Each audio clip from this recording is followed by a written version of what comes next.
Baik, shalom, puji Tuhan, Bapak Ibu Saudara yang dikasihi oleh Tuhan, Jemaat GBI Raja Wali. Saya percaya hari ini adalah hari yang sangat luar biasa bagi kita, karena kita bisa memuji dan menyembah Tuhan.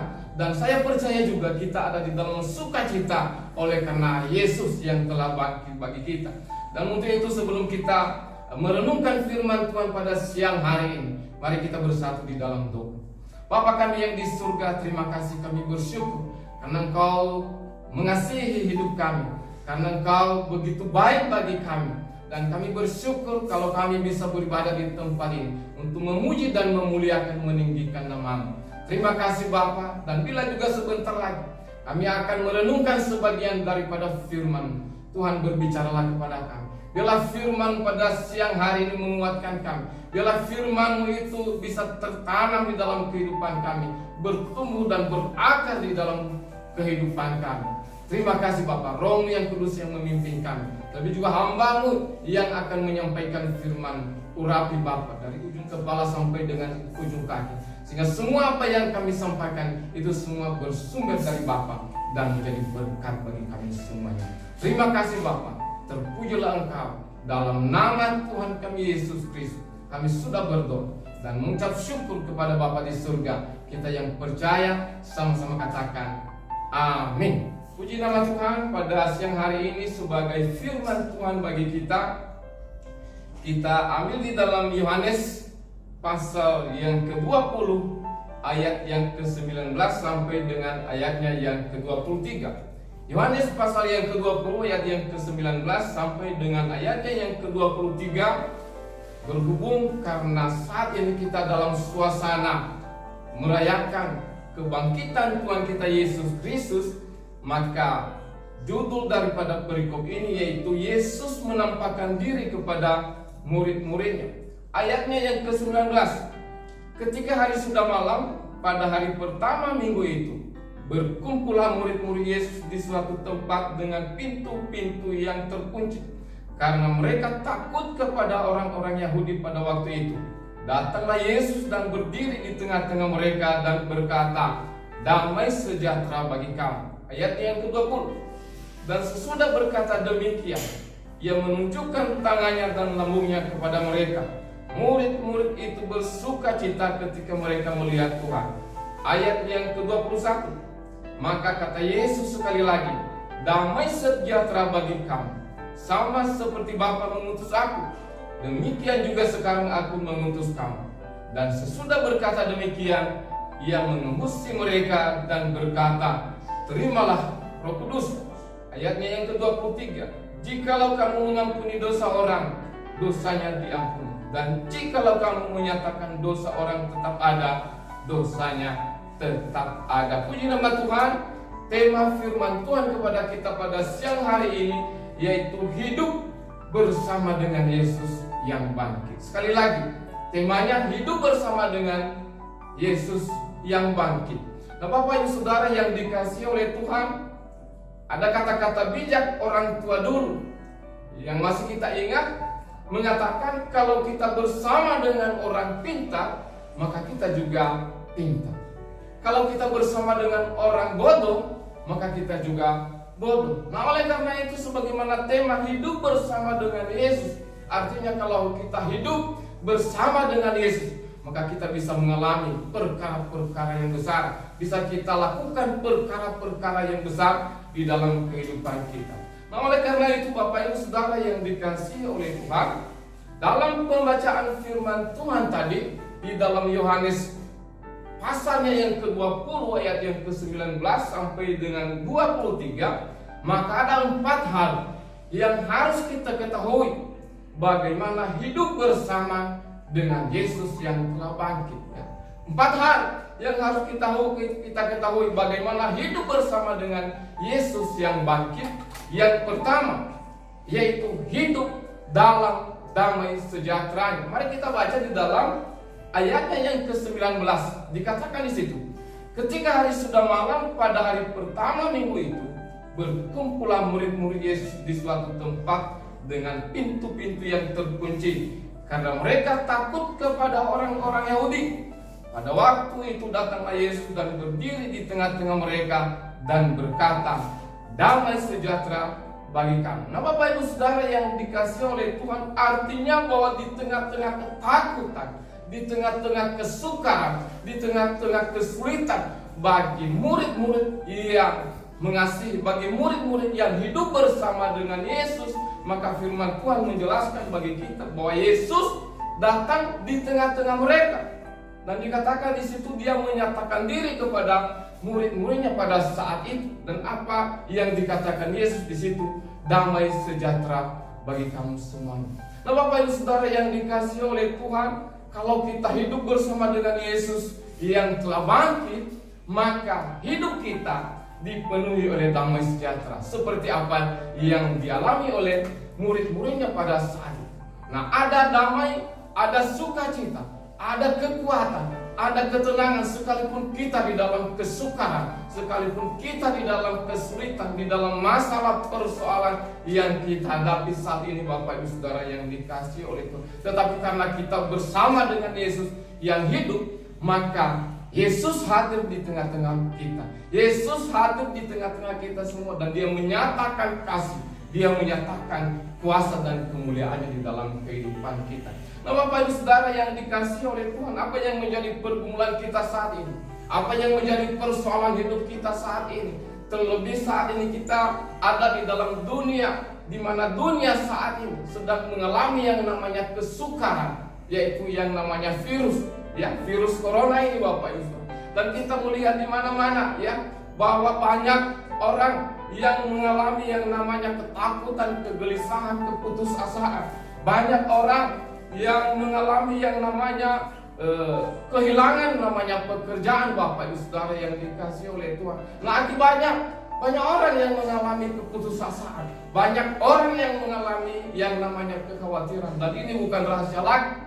Ya, ada banyak orang yang dengan tiba-tiba, kalau kita lihat dalam minggu-minggu ini, ya, banyak orang karena ketakutan, karena kegelisahan, mereka itu mati secara tiba-tiba. Ada yang berjalan mati dengan tiba-tiba, ada yang sedang mengendarai kendaraan mati dengan tiba-tiba. Dan itulah fenomena saat ini. Tetapi Bapak Ibu yang dikasihi oleh Tuhan, karena kita hidup bersama dengan Yesus yang bangkit, dia hadir di dalam hidup kita, dan dia menyatakan kasih dan kuasanya bagi kita semuanya. Dan itulah ya, hidup orang yang percaya, hidup orang yang bangkit bersama dengan Yesus, maka kita hidup di dalam damai sejahtera sekalipun kita ada di tengah-tengah kesukaran hidup.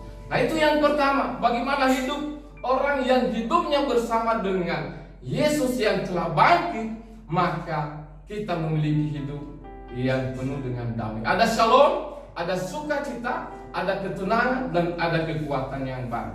Yang kedua, ya, hal yang kedua, bagaimana hidup ya orang yang hidupnya bersama dengan Yesus yang bangkit, yaitu hidup dalam kuasanya. Mari kita baca di dalam Yohanes tadi, pasal yang ke-20 ayat yang ke-20, demikian firman Tuhan.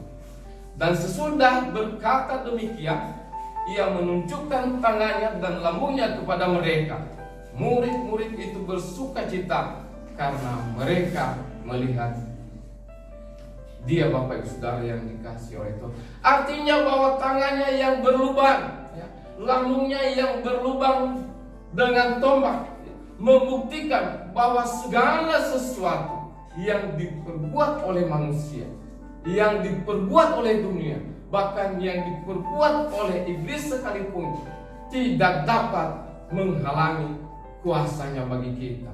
Yesus benar-benar Allah, Yesus benar-benar Tuhan, dan Yesus berkuasa atas setiap kita. Dia telah mati di atas kayu salib, dan dia telah bangkit pada hari yang ketiga. Di dalam Matius 28 ayat yang ke-18, firman Tuhan menjelaskan bagi kita, dikatakan di situ bahwa kepadaku telah diberikan segala kuasa di surga dan di bumi. Nah, oleh karena itu, bagaimana kita hidup di dalam kuasanya, atau bagaimana kita mengalami kuasa Yesus yang telah bangkit di dalam kehidupan kita? Mari kita buka di dalam Ibrani 11. Ibrani 11 ayatnya yang ke-6. Ibrani 11 ayat yang ke-6 demikian firman Tuhan. Tetapi tanpa iman tidak mungkin orang berkenan kepada Allah. Sebab barang siapa berpaling kepada Allah, ia harus percaya bahwa Allah ada dan bahwa Allah memberi upah kepada orang yang sungguh-sungguh mencari Dia. Sekali lagi saya baca, tetapi tanpa iman tidak mungkin orang berkenan kepada Allah. Sebab barang siapa berpaling kepada Allah, ia harus percaya bahwa Allah ada dan bahwa Allah memberi upah kepada orang yang sungguh-sungguh mencari Dia. Nah, kuasanya akan menyertai kita Bapak Ibu Saudara yang dikasihi oleh Tuhan pada siang hari ini. Kalau kita percaya kepadanya, kalau kita beriman kepadanya, kalau kita percaya dan tidak takut, kalau kita percaya dan tidak khawatir, kalau kita percaya dan tidak gentar, bahkan kita tidak putus asa, terlebih di dalam menghadapi situasi dan kondisi yang sukar saat ini Bapak Ibu Saudara yang dikasihi oleh Tuhan. Nah, artinya bagaimana kita mengalami kuasa Allah di dalam kehidupan kita, yaitu kita harus percaya kepada Tuhan, harus kita beriman kepada Yesus yang telah bangkit, dan jangan kita takut, jangan kita khawatir, bahkan kita sampai dengan putus asa Bapak Ibu Saudara yang dikasihi oleh Tuhan. Nah, oleh karena itu salah satu contoh di dalam Alkitab yang mengalami kuasa Yesus hanya karena percaya dan beriman kepadanya, yaitu kalau kita lihat bagaimana perempuan yang sakit pendarahan selama 12 tahun, tetapi ketika dia percaya kepada Yesus, firman Tuhan menjelaskan bagi kita bahwa dia itu mengalami yang namanya kesembuhan. Mari kita buka di dalam Lukas 8. Lukas 8 ayatnya yang ke-43 sampai dengan ayatnya yang ke-48. Demikian firman Tuhan. Adalah seorang perempuan yang sudah 12 tahun menderita pendarahan dan yang tidak berhasil disembuhkan oleh siapapun. Ia maju mendekati Yesus dari belakang dan menjamah jubahnya, dan seketika itu juga berhentilah pendarahannya.